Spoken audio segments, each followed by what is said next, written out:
Social media. అసలు ఆ పేరు ఎత్తితేనే ఒక్కొక్కసారి అంటే అది ఎంత మంచికి ఉపయోగించుకోవాలో మంచికి ఉపయోగించుకున్నా ఇప్పుడు ఎంత చెడుకు ఉపయోగించుకోవాలో అంత ఉపయోగిస్తున్నారు అధ్యక్ష. చాలా సందర్భాల్లో గౌరవ ముఖ్యమంత్రి గారు ఒక మాట అంటారు, రాజకీయ ముసుగులో ఉన్న క్రిమినల్. ఎస్, ఒక ఆర్గనైజ్డ్ క్రైమ్ చేయటానికి ఎంతకైనా తెగిస్తాడని చెప్పడానికి ప్రపంచం మొత్తం మీద ద బెస్ట్ ఎగ్జాంపుల్ చెప్పాలి అంటే జగన్మోహన్ రెడ్డి పేరు చెప్పొచ్చు. ఎందుకు ఈ మాట చెప్తున్నానంటే 151 సీట్లు ఇచ్చి కూర్చోరా బాబు అసెంబ్లీలో దా అని చెప్తే వెకిలి చేష్టలు వేసుకొని అవమానపరిచి సాక్షాత్తు ప్రతిపక్ష నాయకుడిగా ఉన్న అప్పట్లో ప్రతిపక్ష నాయకుడిగా ఉన్న చంద్రబాబు నాయుడు గారిని అవమానించి ఇంట్లో ఉన్న తల్లుల గురించి చెల్లెల గురించి కూడా నానా మాటలు మాట్లాడి బయటకు వచ్చి వాళ్ళు సోషల్ మీడియాలో అబద్ధపు ప్రచారాలు చేయించి ఫేక్ ప్రచారాలు చేయించి శాంతి భద్రతల్ని కూడా అతను చెప్పు చేతల్లో పెట్టుకొని ఇష్టారాజ్యంగా కేసులు పెట్టి సిఐడి వ్యవస్థని కేవలం జగన్మోహన్ రెడ్డి ఎలా వాడుకున్నారంటే చిన్న చిన్న విషయాలకి కూడా సిఐడి వ్యవస్థనే దిగజార్చి ఒక సోషల్ మీడియా పోస్ట్ ఫార్వర్డ్ చేసినందుకు లేకపోతే ఒక పోస్ట్ పెట్టినందుకు దాన్ని కూడా సిఐడి వాళ్ళు తీసుకెళ్లి లోపల కూర్చోబెట్టి కేసులు పెట్టే పరిస్థితి. దానిలో భాగంగానే మీరు కూడా బాధ్యులు, మేము కూడా బాధ్యులు.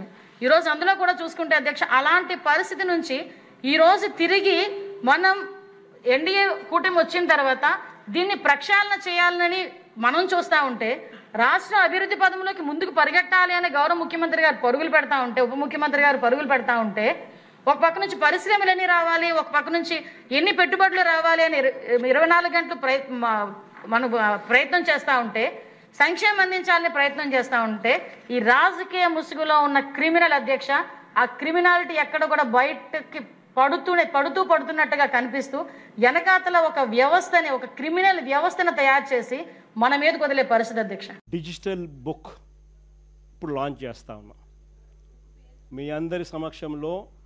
రేపొద్దున రాష్ట్రంలో ఎక్కడ ఎవరికి ఏ అన్యాయం ఇప్పటికే జరిగినా ఆ డిజిటల్ బుక్ను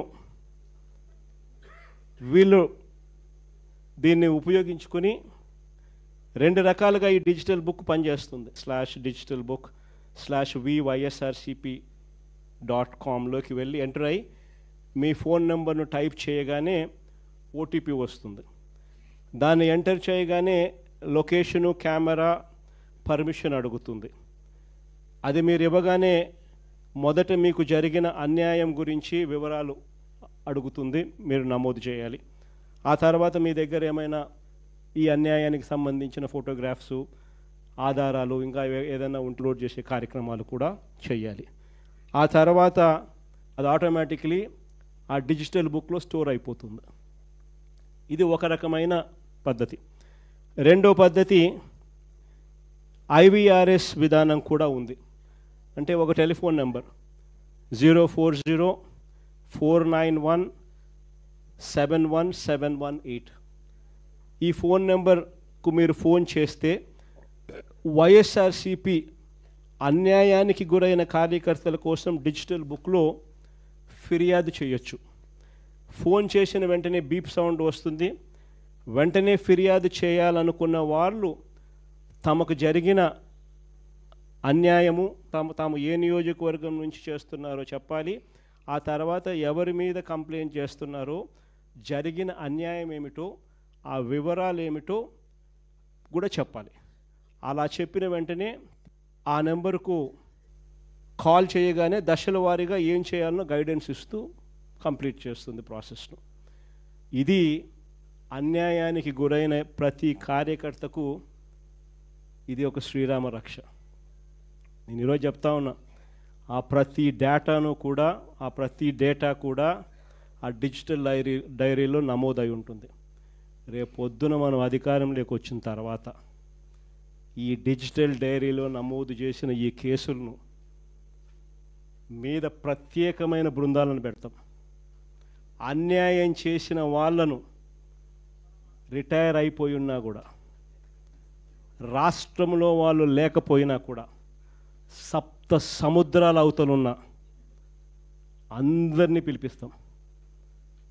చట్టం ముందర నిలబెట్టించి శిక్ష పడేలా అన్యాయానికి ఈరోజు గురైన వ్యక్తికి సంతోషం కలిగించేలా ప్రతి అడుగు దీని ద్వారా పడుతుంది. ఖచ్చితంగా వీళ్ళేదో రెడ్ బుక్ అంటా ఉన్నారు. రేపు పొద్దున డిజిటల్ బుక్ ఎలా ఉంటుందో కూడా వీళ్ళందరికీ కూడా అర్థం కావాలి.